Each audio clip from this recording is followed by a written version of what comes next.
Hello යාළුවනේ කොහොමද මචං මං කලින් වීඩියෝ එකක් දැම්මා හරිද සැන්ඩ්විච් කන එකක් ඒකේ හදන විදිය තමයි මේ මම ඔයාලට අදහසක් ගන්න ඉස්සෙල්ලම මේ සැන්ඩ්විච් එක හදන ඒ පේස්ට් එක හදන ගමන් ඉන්නේ මේකේ මික්ස් කරන්නේ මේක මලු මේක ඉස්සෙල්ලා හදා ගන්න එක තෙල් එක පේස්ට් දාන්නට එකක් ඕනේ හරිද ටිකක් ගන්න. ඊට පස්සේ දැන් අනිත් එකට අපි හදන්නේ බිත්තර පේස්ට් එකට වගේ දාලා මේ ලූණ් ටික දාලා තෙල් එකේ බැදෙන්න දෙනවා හරිද බැදෙන්න දීලා ඉවරයි ඒකට දාන්න ඕනේ අර ලුණු ටික ගම්මිරිස් ටික ඒ ටිකත් අපි දානවා මිරිසුත් දාලා වැඩේ කරගන්න. හරිද?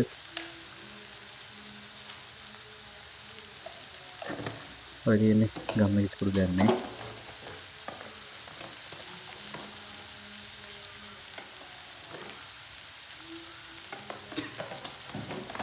මිරිස් කුඩු නෙවෙයි කෑලි මිරිස් දාන්නේ අපි. ඒක කෑලි මිරිස් දැම්මේ අපි.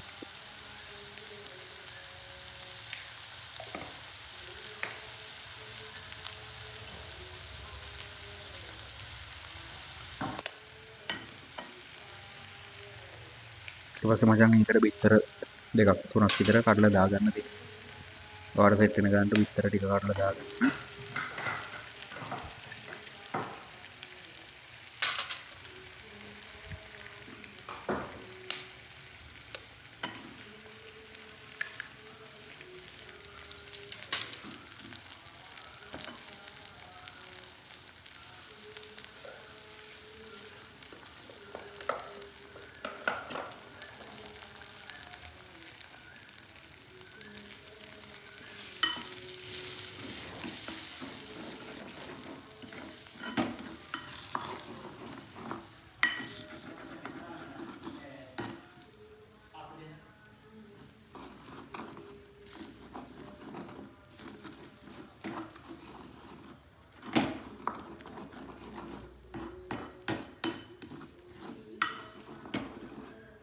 හරි මචං බිත්තර පේස්ට් එකත් හරි. හරිද? දැන් අපිට තියෙන්නේ පාන් වල මැදට පාන් පෙති වල මැදට මේ සැන්ඩ්විච් පාන් තමයි ගන්න ඕනේ. සැන්ඩ්විච් පාන් මේ මැදට දාන්න. ඔය තියෙන ෆිෂ් මේ එක අපි දානවා ඉස්සෙල්ලා පාන්ගේ පෙත්ත මැදට දාලා. හරිද? දාලා ඉවරලා ඔක ටෝස්ටරේට දාන්න තමයි තියෙන්නේ.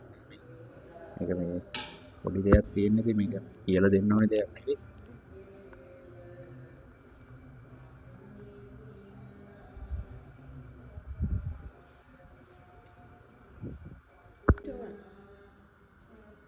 ඉස්සෙල්ලම අපි පාන් පෙත්තේ බටර් ගාගත්ත මචං හරිද? බටර් ගාගෙන තමයි ඒකුරින් තමයි අපි අර බිත්තර පේස්ට් එක හරි ඔය මාළු පේස්ට් එක හරි දාගන්නේ.